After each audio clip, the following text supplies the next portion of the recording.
Well, good evening, everybody, and welcome to tonight's webinar, Save with Missouri Able Accounts 2026 Updates. I am Sandy Irwin, Director of Family Supports at St. Louis ARC. So without further ado, I'm going to turn it over to Yvonne Rydman, Administrative Services Coordinator, Missouri State Treasurer's Office. Hello, everybody. Thank you so much for having me tonight. I'm excited to share some of the features of the MOABLE program with you. And we have had some changes this year, so I am excited to go over those with you as well. So I'm going to start out by saying that I do work with the treasurer and I work at the Capitol with the treasurer. This is a little picture of the Capitol, and I took it on a really pretty day. It's all these fountains are being taken apart right now. So if you go visit, you're not going to see them. But that's where we are stationed at. So what is MoAble? Well, ABLE is one of the most powerful financial tools in America, but most people have never heard of it. The problem is not awareness, it's not utility.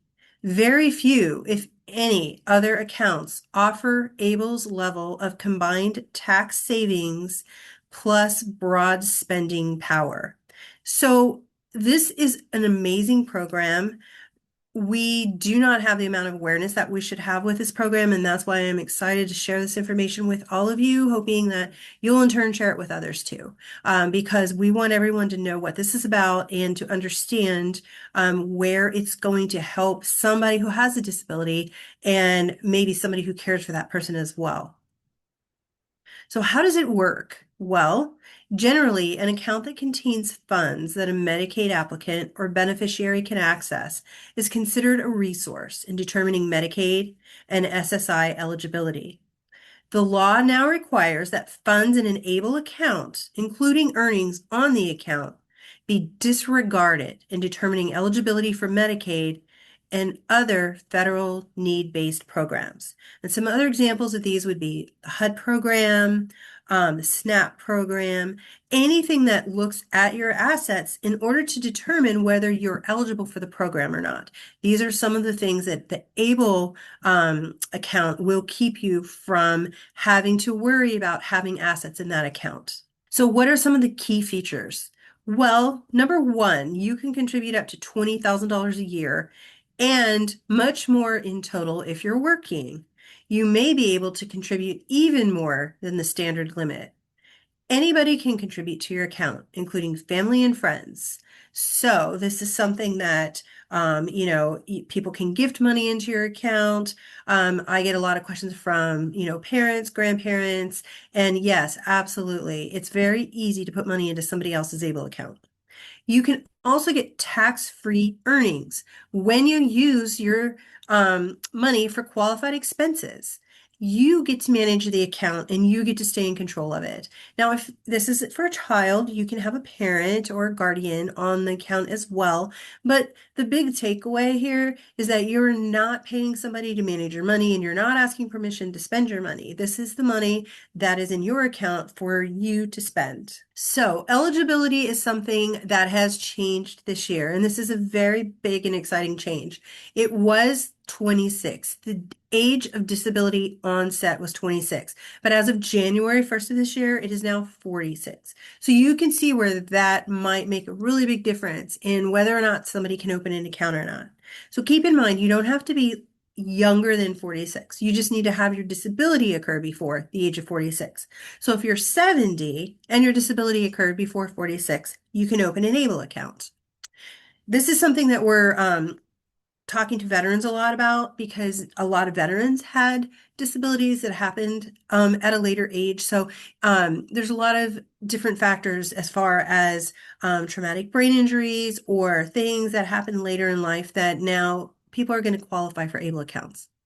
The other things that you need in order to open your account is you either need one of these things. You have to be eligible to receive SSI or SSDI.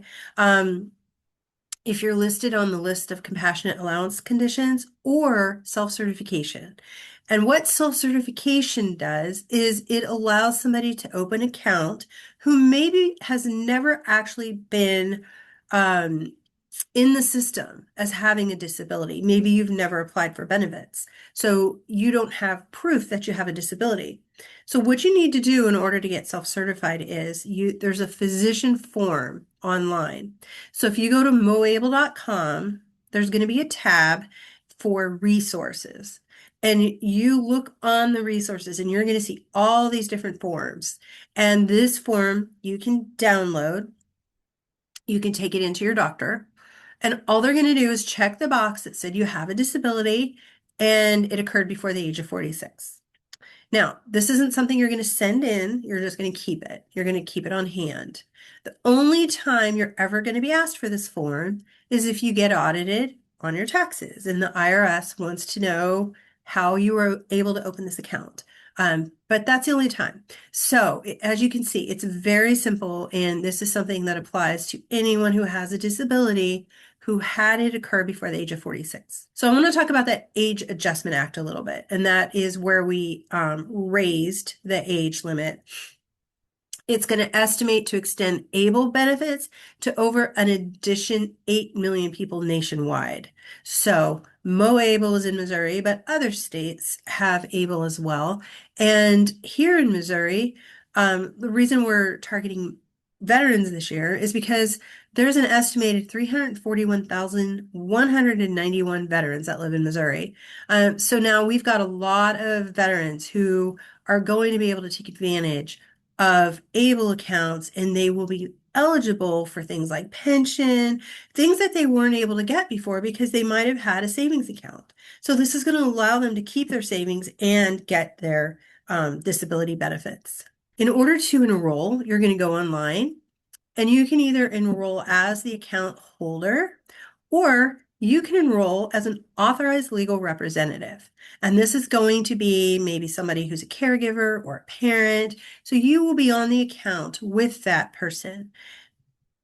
As long as the person with a disability is able to open an account, you can stay on that account. But let's just say they become 18 or they're independent. You can then fill out a form to be taken off of that account. But if that's never the case, you can stay on. You can have access to all of the financial information. You can have access to the record keeping or anything that you need. So this is a great thing for, like I said, parents or anybody who's actually working with someone with a disability and is able to open an account. It's still going to be in the person's name. It's still going to be under their social security number, but you would be able to go in and have access to all of the features that are online on their account. An entity ALR is pretty much the same thing, except for this is someone who works with multiple accounts. So I don't know if this is something that you would ever have to deal with, but let's just say you work with people who have a disability. You would be able to open their account under their name, but you would be able to manage it under one password. So it's going to allow you to go in and see multiple accounts at one time. And this is a way that you can keep the organizational management together. Able's going to do all the record keeping and everything for you right within that portal. Another change for 2026 is, and this is probably almost as big as the age change, but there was a maintenance fee assigned to every account, and that has been taken away as of January 2026. So instead of having money taken out of your account every quarter as maintenance fee, any money that you have in your account, it will stay there. I've had people open their account with $50 and then at the end of the year they go in and they only have 30, and that's frustrating. So there's been a lot of legislation, a lot of advocacy, and we have finally been able to get rid of that maintenance fee on ABLE accounts. So if you already have an account, you should have noticed it by now. I think, well, Jennifer, we're coming to the end of the first quarter. But if you haven't opened your account yet, it's something you're not going to have to worry about. Now, account incentive is something that they're putting into place this year, once again, starting on January 1st. So this is something they used to do a couple times a year. And what would happen is if you opened your account for $25, they would match that with a $25 grant. This is something that Stable's going to do every single time someone opens an account now. So this isn't just during certain periods. It was done in April, I believe, for Able to Save Month. But then they've just decided to permanently expand this.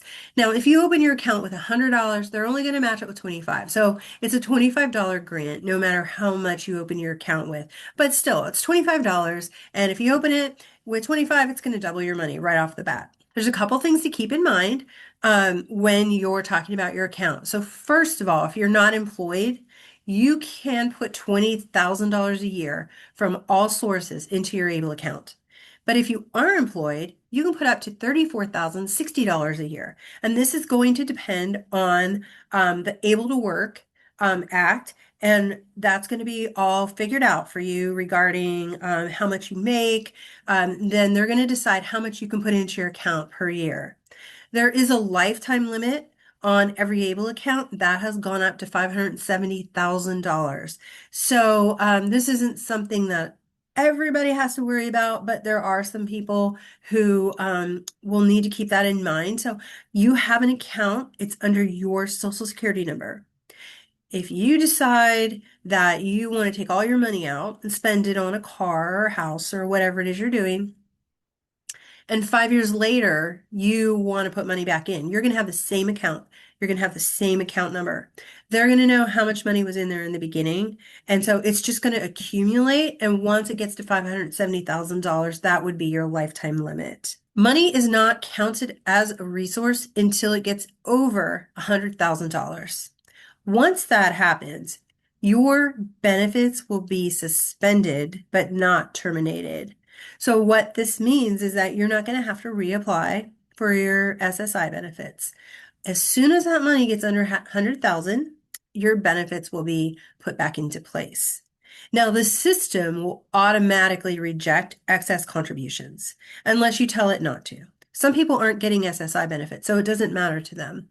They don't care if they have more than $2,000 in an account. But if you are getting benefits and you have more than $2,000 in a checking or savings account, it will count as a resource against your benefits unless it's in an ABLE account. So what can you spend your money on?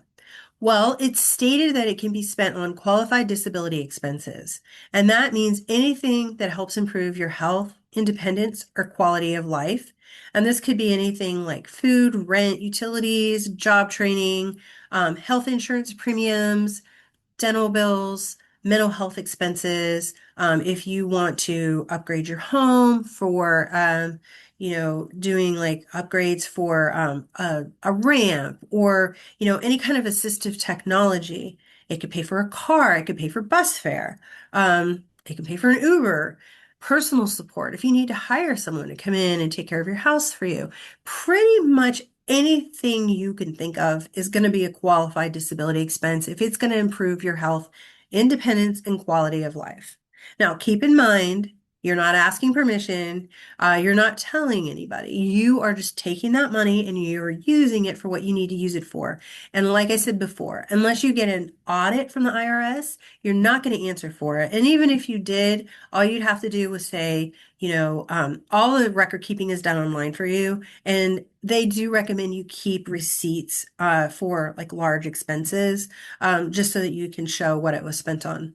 In order to get money into your account, you would do what's called electronic fund transfer. So you would basically just transfer it from checking to Moable account, or you could write a check, or if you are working, you could do payroll deduction. And all that means is that the money comes out of your check before you get it. So it's kind of like a forced savings, and you get to decide how much, and you can stop it or start it whenever you want. Now, as of today, Missouri has one of the highest tax deductions across the country for state income tax. Now, I don't know what's going to happen with state taxes. That might change. But for right now, you can contribute. If you contribute up to $8,000, you can take that money in a state income tax deduction. So if you're contributing to someone else's account or even to your own account, you can take that income tax deduction for yourself. If you're filing joint, you can take up to $16,000 if filing jointly. So this is a very simple process. You don't have to itemize. It's just state taxes, and there's just a very simple checkbox. And you can take, like I said, up to $8,000 a person. Now, something really important to remember about these accounts, they're not just savings accounts. If you choose to save your money and just let it sit in savings, you can.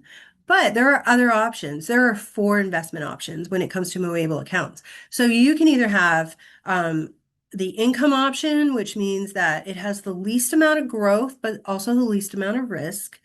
20% of your money would be in stocks and 80% would be in bonds. And then if you go all the way down to the end, you're going to see the growth option, and that's flipped. So 20% of your money is in bonds and 80% is in stocks. And then there's those two in between.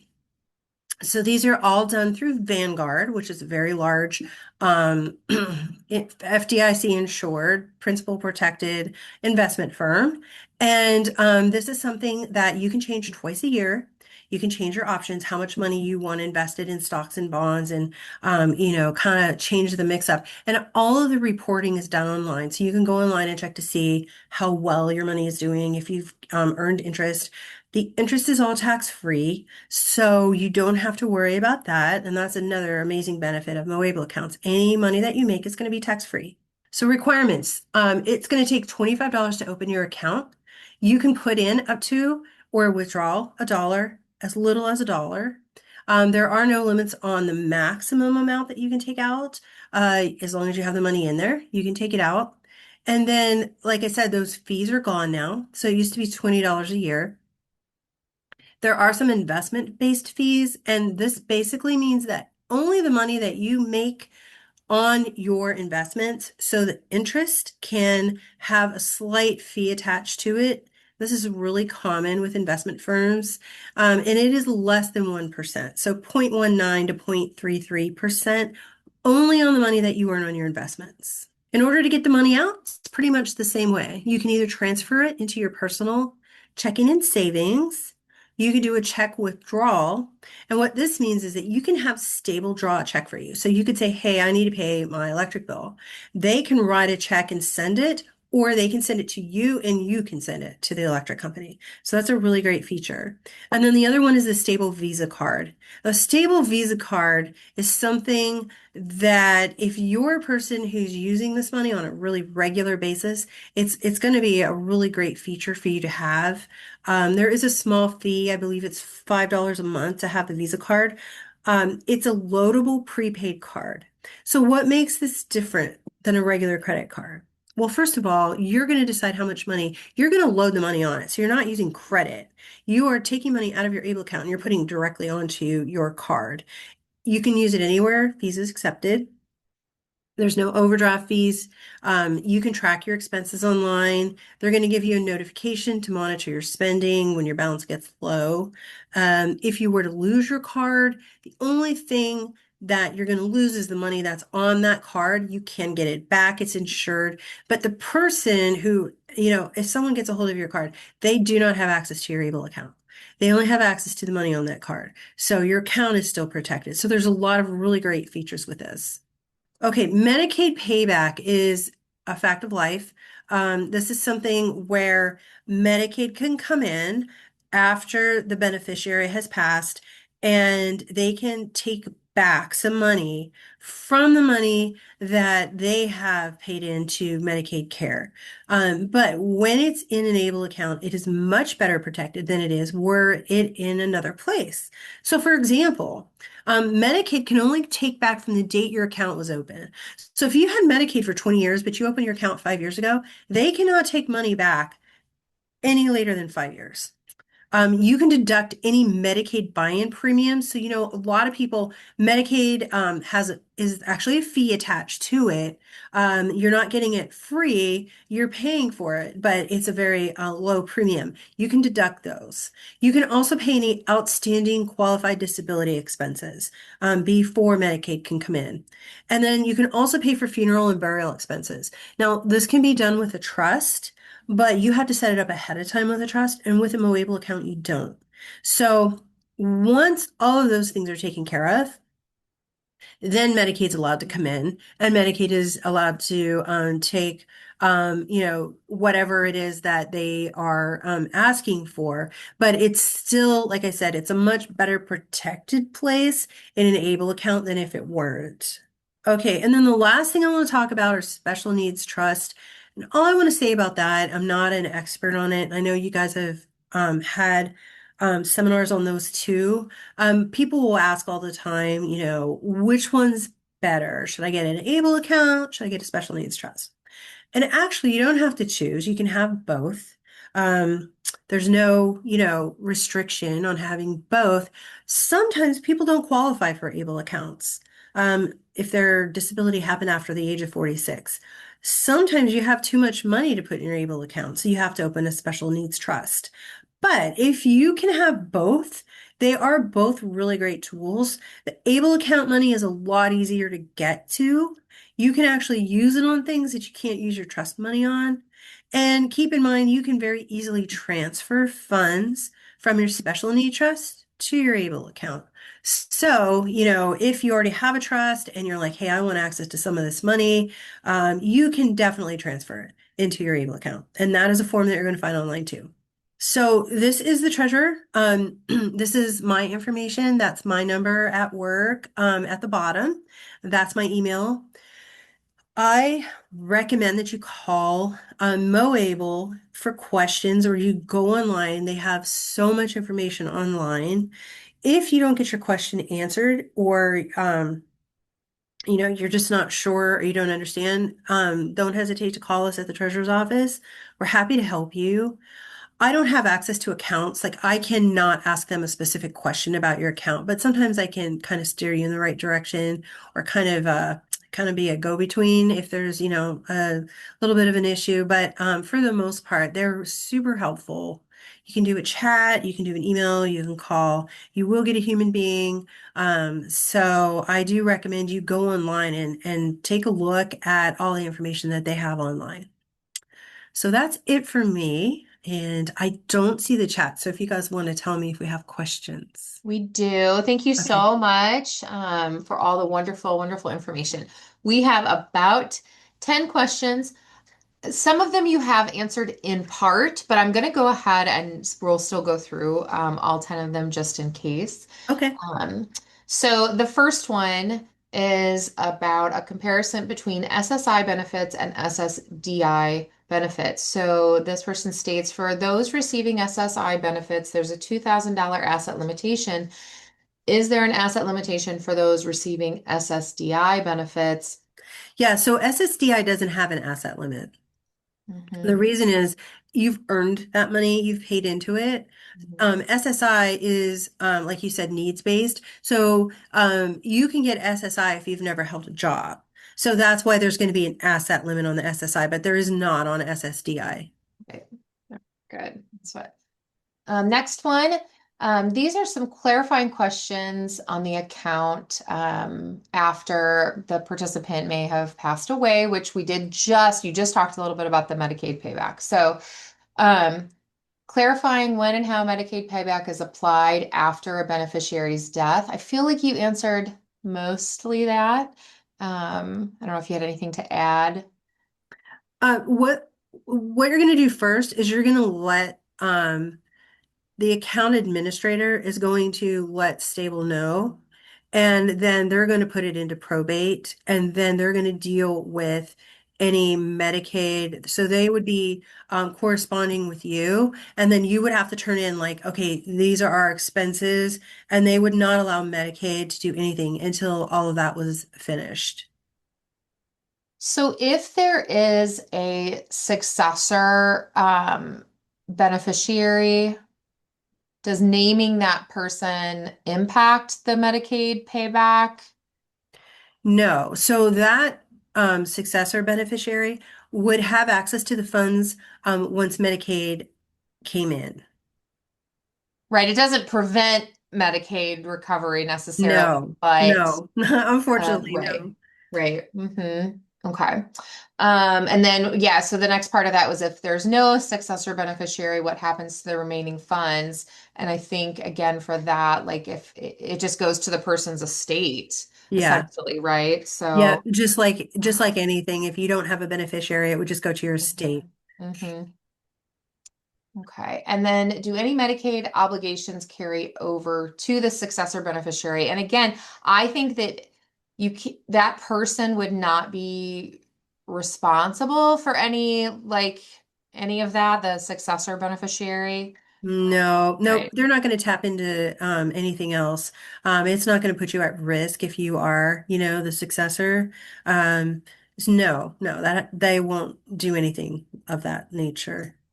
Great, Yvonne. Okay, we'll keep going. The next one is we talked a little bit about the 529 accounts. How much can I transfer over from the 529 to an ABLE account? And is it just one time a year, or a one-time deal, or can you do it yearly? I think this is just where it's going to be. There's going to be the contribution limit. That's really what's going to maybe affect that. Yeah. There is a contribution limit. I think there are some restrictions as far as your most account. And I'm not as well versed on most accounts. So I think that has more to do with your most account than it has to do with your Moable account. And so Mhm. you would probably want to find out what the most restrictions are. Somebody commented that the grant, that's an awesome perk when you think about how quickly that adds up for accounts. Thank you. Um, Not like I had ano- anything to do with it, but Another person said these are some great changes. Wow, some great changes. Did these changes come from parent advocacy work? Yvonne, have you seen an increase in advocacy work necessarily? yeah, so these changes are at the federal level, but I will say that they've been talked about for a long time. And I think it's due to advocacy. There's always something on the list that people are trying to get past. The representatives are, if they get on board with something, they're going to take it in and they're going to try to get it written into the legislature. So I feel like the advocacy, like we have Disability Rights Advocacy Day at the Capitol, and you go and you speak to your representative, all of that adds up. And eventually it gets to the federal level. And those are the things. So yeah, the more voices, the better, because nobody's going to pick up something and try to get it through if they don't feel like anybody's really that interested in it. So it needs to be enough people saying, yes, this is what we want. Yeah, I think the state treasurer spoke not this past Disability Rights Legislative Day, but last year, I believe Yes, he spoke, it is. which was exciting, and he was really, championing the Moable account. So it was nice to see him there with all of our other families and staff and things like that. So this is a great question. I don't think we've had this kind of question before, but maybe we have. From your example, this is when you were talking about like ways to use the funds, like kind of Mhm. appropriate ways to use the funds. If you are hiring someone to help you with tasks as being a qualified expense, can you write checks, staff checks, or how would you pay them from your ABLE account? So what I think about is like somebody who's maybe caring for the person. I mean, we have a respite program here, things like that. Like, Mhm. is that a qualifying expense? Yes, absolutely. You can hire someone to clean your house. You can hire someone to cook for you. It could be your relative. It's your Mhm. money. If you want to pay somebody to do those things for you, then you're more than welcome to. You can write them a check or however it is you want to do it. So, yeah, that's absolutely acceptable. Yeah, and what a great idea too, because again, then you're putting that money away. There's, different tax implications for being able to put that money in there, positive ones, right? Things like Yeah. that. And Uh-huh. so then you're still going to spend that money, regardless. And so this is an opportunity to use those funds for care for your loved one. I love that. If they remove the maintenance fee, how is the administrative side funded? The staff who answer our calls when we have questions, the account maintenance, things like that. That's an interesting question. Yeah, I know. Honestly, usually what happens is they write it into the budget Mhm, of the legislature. mhm, And so I believe that's what happened here. I'm not exactly sure because, like I said, every state is a little bit different. But it has been brought up throughout the years, and I believe that that's what happens is instead of getting it from maintenance fees, now they're actually writing it into the budget to get money to do that. Also, there are fees for other things that I didn't go over. Um, and it's all listed online, but they do have fees for other things. For instance, if you want to put like a stop payment on a check, or if you want to expedite something, I'm trying to think what else there is. There are some fees that you would need to pay for certain things. So they do still charge fees. They've just taken away that particular maintenance fee. So who do you contact to get future changes to ABLE accounts? Missouri senators, again, this is back to that advocacy piece. Yeah, I would Mhm. definitely talk to your local representative. Another thing, Senator Schmidt, who is our Missouri senator, he was one of the proponents Yep, for the entire stable situation. He has a son who has a disability. yep. So, yeah, he's very much all about able. So, I would either do it at your local level or try to get a hold of Senator Schmidt's office. hmm I love that you mentioned him. Hannah Satterwhite, our Assistant Director of Advocacy and Education, and Mark Keeley, who's our Executive Director, just met with his office Oh, because really? he has a local office here and did some really great advocacy work. I think that was just the week before last. So, Oh, yeah, wow. he's definitely Yeah. been a good No, we're supporter very of. fortunate that we have him as part of this. I agree. I agree.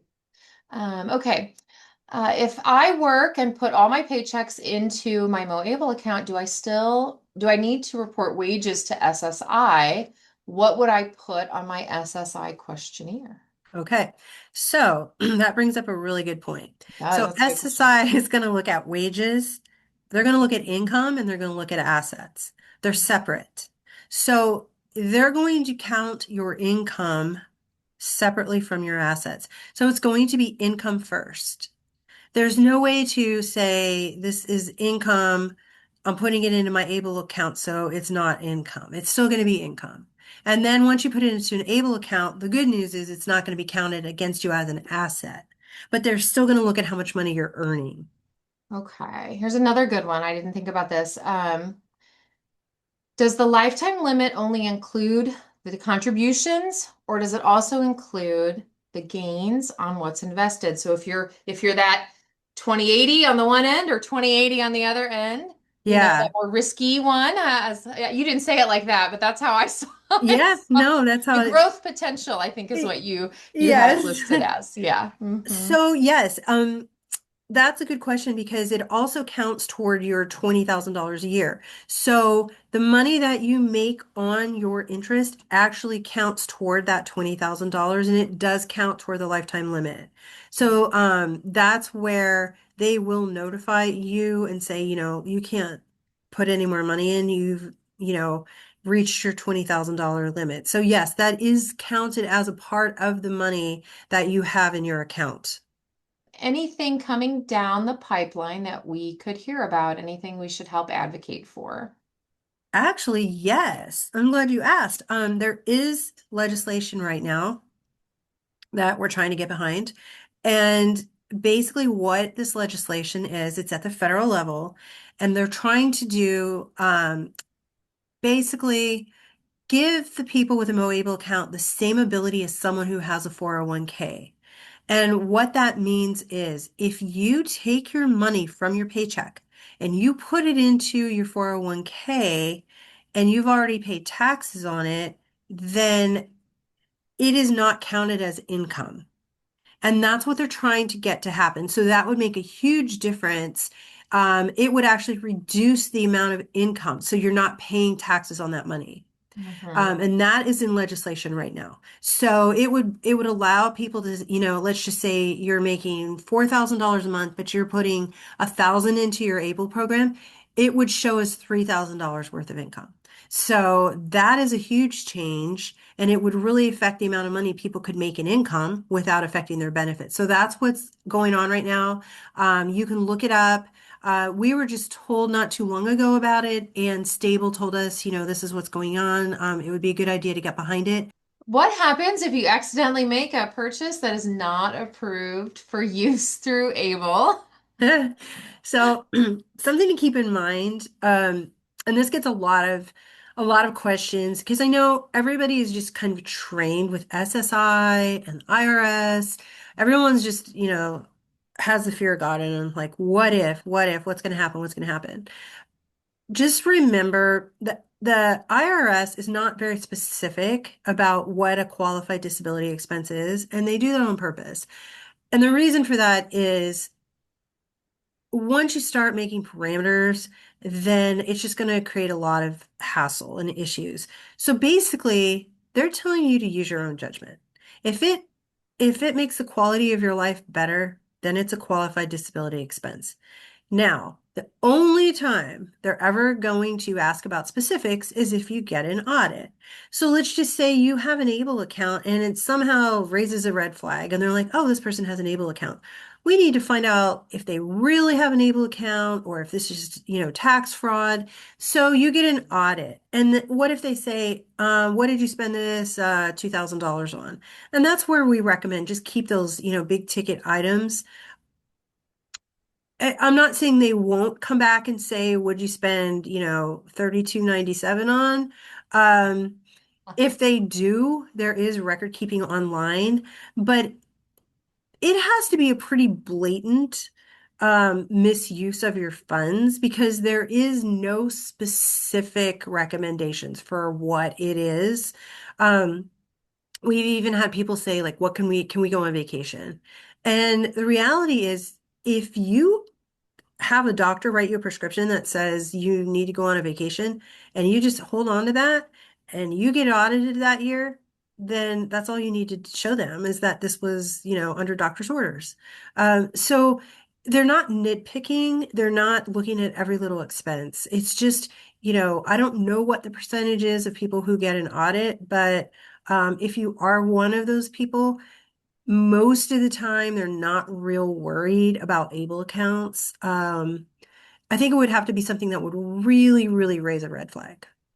Mm. I love what you said about the vacation. I think that can absolutely be an experience for the, loved one with a disability. That Yeah, can be an adventure. That can make them um live their best life, So I think yeah. that there are definitely ways to. And if you're going to something that's disability related, for instance, like a summer camp, that's a no-brainer. Like, yes, absolutely. Um, and like I said, there's not a lot of there's just not from what I've heard, they're not looking at mobile accounts, I mean, if you one year you put $570,000 in there and you take it out, they might say like, what'd you spend $570,000 on? But day-to-day expenses, I don't see that as being an issue, a really big issue. I have heard that gambling is not allowed. Um, but once again, if you do get an audit and they come back and say, we don't feel this is a disability expense, that this is, allowable, the worst case scenario is you would pay taxes on that money. We have one final question. Once you have an account, do you all send emails to keep you in the loop when there are changes? So is there like a newsletter they can sign up for or anything like that so they can get Yes. information? Yes. So, I would recommend, like I said, we're Moable, but there's actual Stable who is the one who administers all of our accounts. You can sign up. They have a newsletter, and then there's an actual Able National program that you can go online to, and you can get emails from them. So there's a lot of information that you can get if you really, want that information. There's a lot of things that you can get sent. Actually, Able does webinars a couple times a month, and there's all kinds of learning things that you can do. Now, a lot of times it'll be more generic just because it's national, but all of those big changes, those are all national changes. Those aren't done through Missouri. So yeah, absolutely. Um, you can definitely get information. Well, Yvonne, thank you so much for all of your wonderful information. You're We welcome. threw some tough questions at you, I feel like, and you handled them with grace. I appreciate that. Thank you to everyone else for joining us. Hope you all have a wonderful evening.